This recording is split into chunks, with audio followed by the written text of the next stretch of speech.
संक्रमित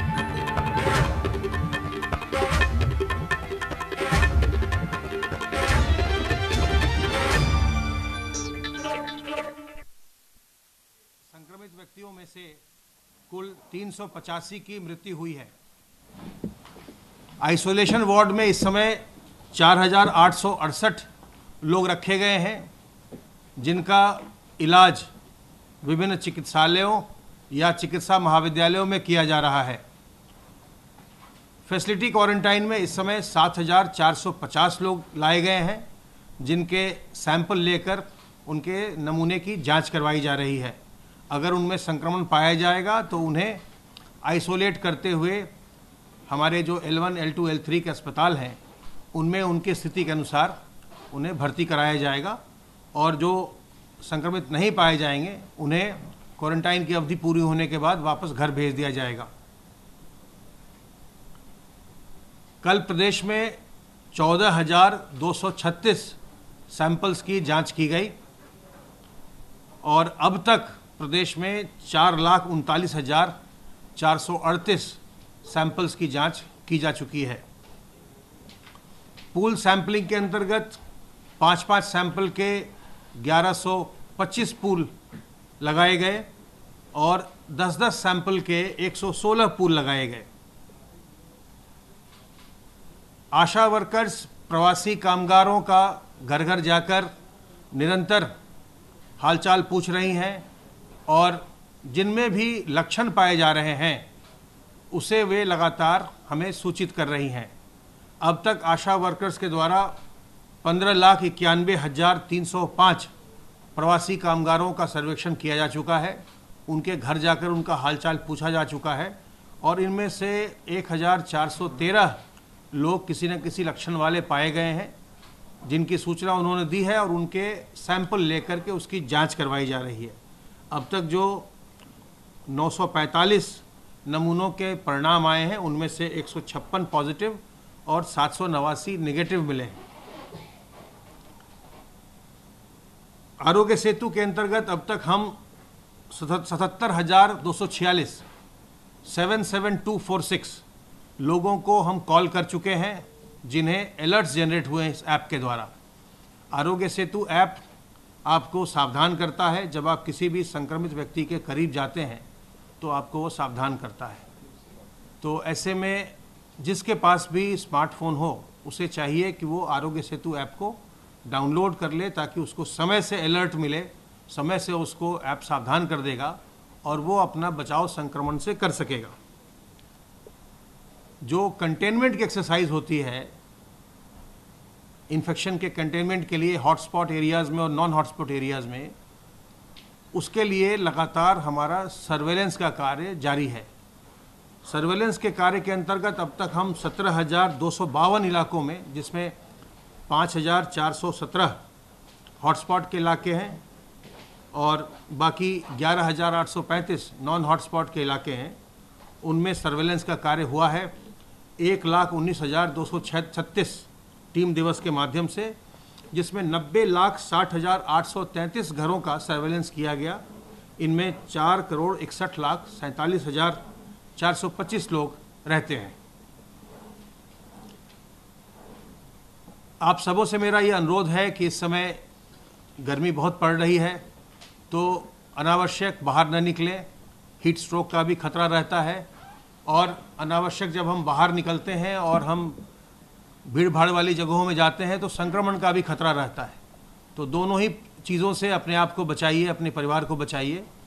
और विशेष करके जो हमारे बुजुर्ग हैं, जो लोग पहले से किसी बीमारी से ग्रस्त हैं, गर्भवती महिलाएं हैं या छोटे बच्चे हैं, इन्हें घरों में ही रहना चाहिए जब तक अत्यंत आवश्यक न हो, किसी चिकित्सीय कारण से या किसी अन्य कारण से, तब तक इन्हें घर से बाहर नहीं निकलना चाहिए, क्योंकि जो संक्रमण है इस समय मौजूद है और इन लोगों के संक्रमित होने पर जटिलताएं उत्पन्न होने की संभावना ज़्यादा रहती है।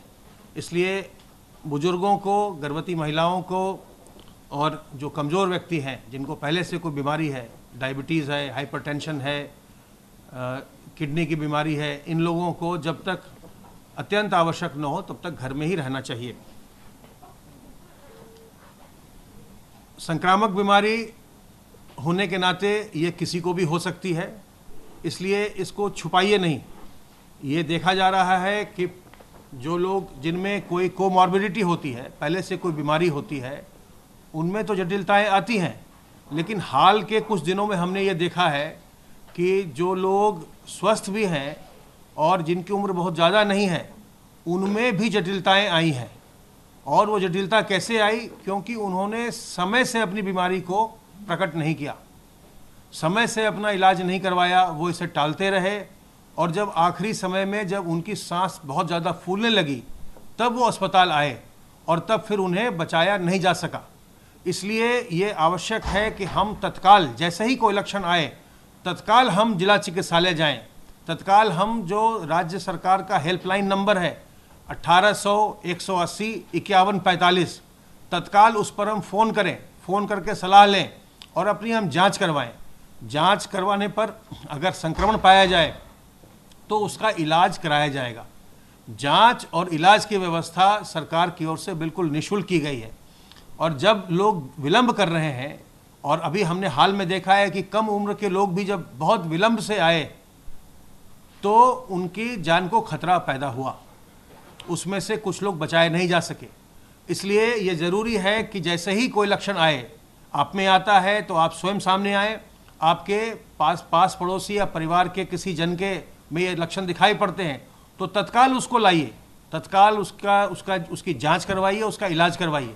ये सारी व्यवस्था सरकार की ओर से निःशुल्क की गई है, और इसमें किसी प्रकार की हीन भावना मन में नहीं आनी चाहिए। जैसे आपको सर्दी में जुकाम और खांसी और बुखार होता है, ये उसी तरह का सर्दी जुकाम, वैसे ही जुकाम है, बुखार है। तो इसमें अगर किसी को संक्रमण होता है और सांस फूलती है या बुखार आता है या ज्वर आता है या खांसी होती है, तो इसमें किसी प्रकार के मन में हीन भावना लाने की आवश्यकता नहीं है कि मुझे क्या हो गया। ये मामूली बीमारी है, और इसका समय से अगर इलाज करवाएंगे तो इसका इलाज बिल्कुल उपचारित होकर आप अपने घर जाएंगे। विलंब न करिए।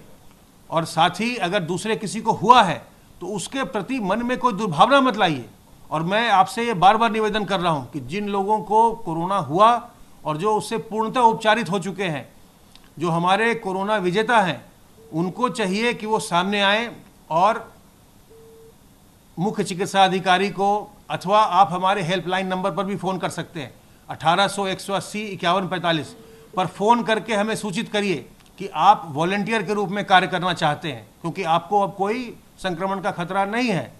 तो अगर आप निकलेंगे, जो लोग इस कोरोना के संक्रमण से विजय पा चुके हैं, उस पर विजय पा चुके हैं, वो जब लोगों के बीच में जाएंगे और बताएंगे कि ये बीमारी छुपाने लायक नहीं है, इसको छुपाना नहीं चाहिए, इसमें कोई बड़ी बात नहीं है, हमें अपना इलाज कराना चाहिए, तो लोग आपकी बात ज़्यादा सुनेंगे। तो मेरा अनुरोध है ऐसे लोगों से जो पूरी तरह संक्रमण से मुक्त हो चुके हैं, वो सामने आएँ, सामने आकर के इस जन जागरण के कार्य में हमारा हाथ बटाएं। हम और आप दोनों लोग मिलकर के इस संक्रमण को नियंत्रित कर सकते हैं, इस पर विजय पा सकते हैं। और ध्यान रखिए कि साबुन पानी से बार बार हाथ धोते रहना, सार्वजनिक स्थलों पर मुंह और नाक को फेस कवर से, मास्क से, रुमाल से, गमछे से, दुपट्टे से ढक कर रखना, और सोशल डिस्टेंसिंग मेंटेन करना। कभी भी कहीं भी जाएं, घर के भीतर भी, घर के बाहर भी, लोगों से 2 गज की दूरी बचाव के लिए है जरूरी। ये हमेशा करिए, 2 गज की दूरी रखिए, आप संक्रमण से बचे रहेंगे, और इसी प्रकार से संक्रमण की श्रृंखला टूटेगी और संक्रमण पर हम विजय पाएंगे। अब मैं अनुरोध करूंगा अपर मुख्य सचिव गृह से कि वो बाकी की बातें आपको बताएं।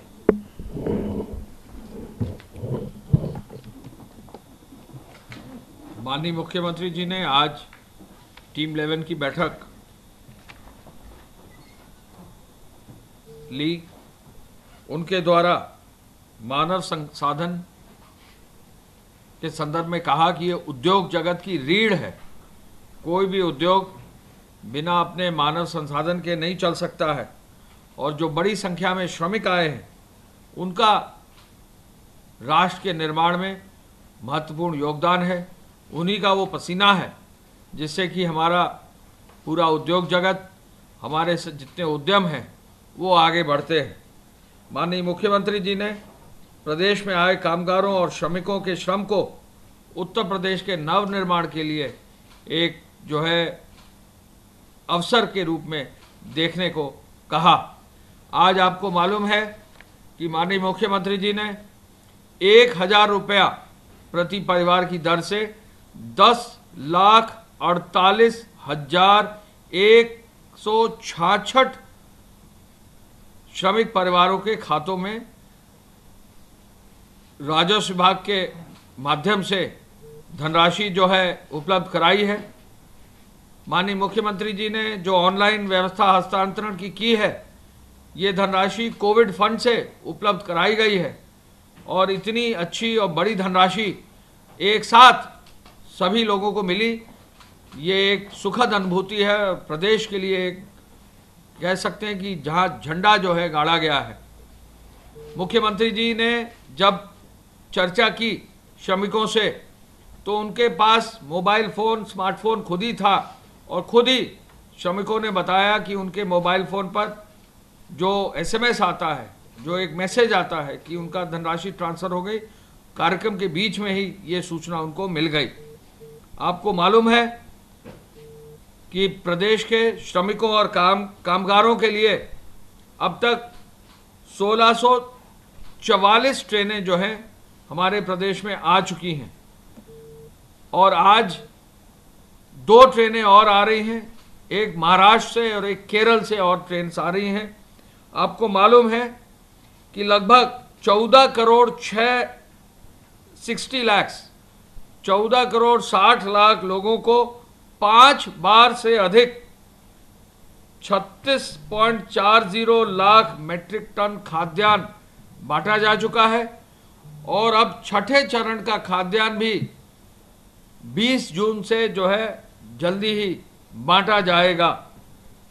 पूर्व में ही 33,63,000 से अधिक दिहाड़ी श्रमिक, मजदूर, नगरीय श्रमिकों को 336.23 लाख करोड़ रुपए की धनराशि दी जा चुकी है। आपको मालूम है कि लगभग 6.5 करोड़ फूड पैकेट्स अब तक हमारे प्रदेश में जो है विभिन्न कम्युनिटी किचन से, सरकारी किचन से, NGOs की किचन से बांटे जा चुके हैं। मनरेगा में 43 लाख से अधिक श्रमिक एक दिन में कार्य कर रहे हैं और लक्ष्य ये है कि 1 करोड़ मानव दिवस का जो है टारगेट जल्दी पूरा कराया जाएगा। स्किल मैपिंग के लिए 33 करोड़ से ज़्यादा लोगों की स्किल मैपिंग भी जो पूरी डेटाबेस तैयार हो रहा है, जिला मजिस्ट्रेटों ने उसको जो है भर लिया है। राजस्व विभाग का लक्ष्य है कि जहां आज मुख्यमंत्री जी के कर कमलों से 10 लाख से अधिक लोगों को धनराशि दी गई है, अगले 10 लाख का भी डेटा बैंक अकाउंट का वो बहुत जल्दी ही उसको संकलित कर लेंगे। MSME और बृहद इकाइयों में 40,41,000 लोगों को रोजगार मिला है। तो एक और हर व्यक्ति को जो प्रदेश में लौटा है उसको किसी न किसी रूप में जो है लाभ दिया जा रहा है। राशन किट जिसमें 10 किलो चावल, 10 किलो आटा, आलू, रिफाइंड ऑयल, मसाले, नमक, सभी चीज़ जो है देकर हर श्रमिक को 15 दिन की जो है राशन की आपूर्ति करके उसको घर भेजा जा रहा है। ये एक अनूठी व्यवस्था है जो हमारे प्रदेश की देखा देखी में अन्य प्रदेशों में भी इसका अनुसरण किया गया है।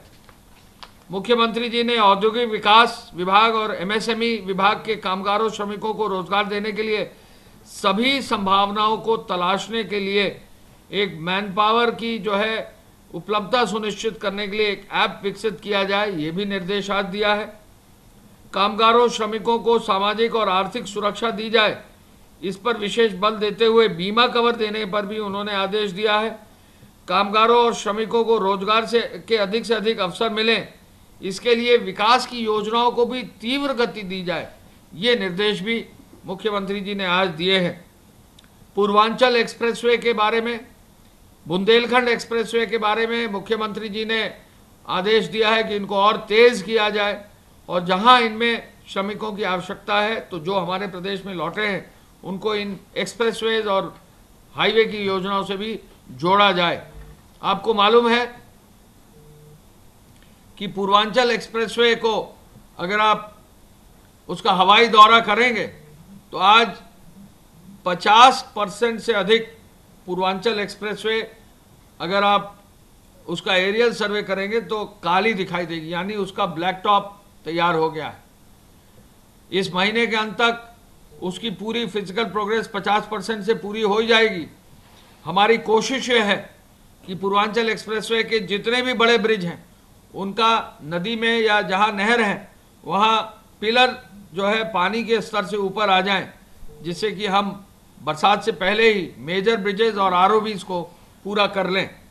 बहुत तेजी से इस एक्सप्रेसवे पर काम हो रहा है और हम लोगों का प्रयास है, माननीय मुख्यमंत्री जी का आदेश है कि इस सबसे बड़े प्रदेश के सबसे बड़े प्रोजेक्ट को टाइमली और टाइम से पहले ही इसको पूरा कर लिया जाए। बुंदेलखंड एक्सप्रेसवे का काम तेजी से चल रहा है। मुख्यमंत्री जी ने ये निर्देश दिए आज कि इस एक्सप्रेसवे में बुंदेलखंड क्षेत्र के बीच श्रमिक और कामगार आए हैं उनको उनसे जोड़ा जाए। बुंदेलखंड एक्सप्रेसवे में अब तक 6.5% करीब काम हो चुका है और मुझे बताने में खुशी है कि बुंदेलखंड एक्सप्रेसवे में जो मिट्टी का कार्य है वो लगभग टारगेट से, लक्ष्य से दुगनी गति से अब चल रहा है, यानी 27% सड़क की मिट्टी अब तक पड़ चुकी है और बुंदेलखंड एक्सप्रेसवे का भी जो है काम बहुत तेजी से चल रहा है और कोशिश ये है कि निर्धारित लक्ष्य से पहले ही इस कार्य को पूरा किया जाए। मुख्यमंत्री जी का आदेश है कि दिसंबर जनवरी 2021-2022 की शुरुआत तक इसको हर हालत में पूरा कर लिया जाए। 296 किलोमीटर की ये सड़क है। मुख्यमंत्री जी ने कोविड चिकित्सालयों की व्यवस्था को और मजबूत करने के निर्देश दिए हैं। डॉक्टर्स और नर्सिंग स्टाफ को नियमित रूप से राउंड लेने का निर्देश दिया है। माननीय चिकित्सा शिक्षा मंत्री मेडिकल कॉलेजेस का और मेडिकल कॉलेजेस के अस्पतालों का निरीक्षण कर रहे हैं। माननीय स्वास्थ्य मंत्री जी कई जनपदों के चिकित्सालयों का निरीक्षण कर चुके हैं। माननीय स्वास्थ्य राज्य मंत्री जी गर्ग साहब कई चिकित्सालयों का निरीक्षण कर चुके हैं। माननीय मंत्रीगणों के स्तर से जो है चिकित्सालयों का निरीक्षण हुआ है। खुद माननीय मुख्यमंत्री जी ने लखनऊ के, बस्ती के, आजमगढ़ के, गोरखपुर के, वाराणसी के चिकित्सालयों का निरीक्षण किया है और वरिष्ठ अधिकारियों ने भी निरीक्षण किया है। तो निश्चय ही बहुत तेजी से कार्य सभी मेडिकल सेटअप में हुआ है और खुद सीनियर ऑफिसर्स अब नए सिरे से भेजे जा रहे हैं, सचिव और प्रमुख सचिव स्तर पर, और हेल्थ के सीनियर ऑफिसर्स भेजे जा रहे हैं जो प्रदेश के विभिन्न अस्पतालों में मेडिकल कॉलेजेस का निरीक्षण करेंगे और कोशिश करेंगे कि वहाँ की जो सर्विसेज और बेहतर की जा सके। चिकित्सालयों में सफाई हो, कहीं गंदगी ना हो, बेडशीट्स बदल जाएं और डॉक्टर्स राउंड लें, ये एक पूरा निर्देश आज दिया है। पल्स ऑक्सीमीटर के माध्यम से ऑक्सीजन स्तर की अगर जांच कर ली जाती है तो बहुत जल्दी जो है पता लग जाएगा कि कौन सा मरीज जो है क्रिटिकल है, उसको कितनी जल्दी जो है सहायता दी जानी है। जब भी मरीज क्रिटिकल होता है तो उसके ऑक्सीजन लेवल जो बॉडी का है कम होता है और उसको इमीडिएटली उसको जो है सांस लेने में दिक्कत आती है और उसको इमीडिएटली ऑक्सीजन देना पड़ता है और अगर गंभीर हो तो वेंटिलेटर पर लाना पड़ता है। तो इस ओर इस दिशा ले जाने के लिए पल्स ऑक्सीमीटर के प्रयोग का विशेष बल मुख्यमंत्री जी ने दिया है, जिससे पहले ही समय से मरीजों को अस्पतालों में भेजा जा सके, डेथ रेट को कम किया जा सके। गंभीर रोगियों के लिए ऑक्सीजन उपलब्ध हो, इस पर विशेष ख्याल करके हर जनपद के हर चिकित्सालय में ये व्यवस्था अब की जा रही है। वेंटिलेटरों को क्रियाशील किया जा रहा है। इसके अलावा संचालन के लिए प्रशिक्षित डॉक्टर्स और पैरामेडिक्स को ट्रेनिंग दी जा रही है और प्रयास हम पूरे प्रदेश का है। मुख्यमंत्री जी एक एक जो प्रोग्रेस है, कहाँ कहाँ कितना काम हुआ है, उसको खुद अपनी समीक्षा कर रहे हैं। कोरोना के खिलाफ जंग में उन्होंने कहा कि ये कोरोना एक अदृश्य शत्रु है लेकिन लड़ाई बड़ी है, ये एक युद्ध के समान है। ऐसे में इस महामारी के उपचार के लिए जब तक कोई कारगर वैक्सीन या दवा नहीं आ जाती है तब तक इससे बचाव ही इससे जो है उपचार है। प्रदेश में हर जनपद में ये समीक्षा की जाएगी कि कहाँ कहाँ मास्क नहीं पहने जा रहे हैं। हर जनपद में समीक्षा की जाएगी कहाँ पर सोशल डिस्टेंसिंग नहीं पालन किया जा रहा है, ये समीक्षा की जाएगी कि जहाँ कार्यालय हैं, जहाँ मॉल हैं, होटल हैं, रेस्टोरेंट हैं या धर्मस्थल है, कहाँ पर भी सोशल डिस्टेंसिंग अगर नहीं फॉलो की जाएगी तो निश्चय ही उनको टोका जाएगा और हिदायत दी जाएगी कि वो सोशल डिस्टेंसिंग को फॉलो करें, क्योंकि सोशल डिस्टेंसिंग से ही बचाव संभव है। कोरोना को संक्रमण से बचने के लिए, शरीर को प्रतिरोधक क्षमता को बढ़ाने के लिए भी अगर जो प्रयास है, जो आयुर्वेद के प्रयास हैं, उनको आगे प्रयोग किया जाए तो निश्चय ही उसका फायदा लोगों को मिलेगा। ये निर्देश भी दिया गया है। आयुष मंत्रालय के जो एडवाइजरी है उनके अनुरूप आहार अगर लिए जाएं तो उसका फायदा मिलेगा। रोग के लक्षण को, जैसा कि अभी प्रमुख सचिव स्वास्थ्य ने बताया, अक्सर बताते हैं, रोग के लक्षण को छुपाना अपने को जो है खतरे में डालना है, अपने परिवार को खतरे में डालना है, अपने साथी संगियों को खतरे में डालना है। जहां भी रोग को छुपाया गया है पूरा परिवार संक्रमित हुआ है और बाद में कठिनाई आई है और दिक्कत आई है। कोई रोग को न छुपाए, तत्काल चिकित्सकीय परामर्श ले और यदि आवश्यकता हो तो तुरंत उनको जो है उनको एडमिट कराया जाए और किसी भी अस्पताल में एडमिट कराने में दिक्कत हो तो तुरंत जिला प्रशासन और पुलिस का सहयोग लिया जाए। आरोग्य सेतु ऐप, आयुष कवच कोविड ऐप को डाउनलोड जरूर करें। ये आपको बचाने में, आपको सहयोग देने में, सूचना देने में पूरी व्यवस्था कर सकते हैं। प्रदेश में अनलॉक 1 चल रहा है, लेकिन कई जगह देखा जा रहा है कि बाजारों में काफ़ी भीड़ है। कई बार जो है गाड़ियों का भी जो है संख्या ज़्यादा हो जाती है, कई बार टू व्हीलर्स की संख्या ज़्यादा हो जाती है। सोशल डिस्टेंसिंग का पालन कराने के लिए पुलिस को भी व्यापक रूप से पेट्रोलिंग करने का निर्देश दिया गया है। मैं पुनः आपको बताना चाहूँगा कि आज माननीय मुख्यमंत्री जी ने सुबह जहां एक और श्रमिकों और कामगारों के लिए 10,48,166 लोगों को 1,000 रुपये की धनराशि वितरित की है, वहीं अभी शाम को 5:45 बजे गोरखपुर लिंक एक्सप्रेसवे, जो गोरखपुर से चलकर आजमगढ़ पूर्वांचल एक्सप्रेसवे में जोड़ेगा, और जब ये बन जाएगा तो गोरखपुर से लखनऊ की दूरी उतनी होगी जितना गोरखपुर से वर्तमान में अयोध्या की दूरी है। इस कार्यक्रम, इस रोड के लिए पीएनबी जो है आज 750 करोड़ का चेक माननीय मुख्यमंत्री जी को जो है प्रेजेंट करने जा रहा है। ये कार्यक्रम 5:45 बजे शाम को होगा और लाइव कवरेज किया जाएगा। मेरा निवेदन यह है कि इसमें जहां भी जो भी लोग हैं हमारे साथी, वो जरूर एएनआई के थ्रू इसमें अपना भाग लेंगे। गोरखपुर लिंक एक्सप्रेसवे में सरयू नदी पर, जो घाघरा नदी है, उस पर 750 करोड़ रुपए से अधिक का ब्रिज बनेगा। इस कार्यक्रम को जो है आज पीएनबी के चेक से शुरुआत की जा रही है और सभी का जो है हम एएनआई के थ्रू स्वागत करना चाहेंगे। एक्सप्रेसवेज के बारे में मैं ये पुनः बताना चाहूँगा कि इनको हमारे श्रमिकों और कामगारों को जोड़ने के लिए मुख्यमंत्री जी ने जो आज आदेश दिया है उसका पूरा ससमय हम पालन सुनिश्चित करेंगे।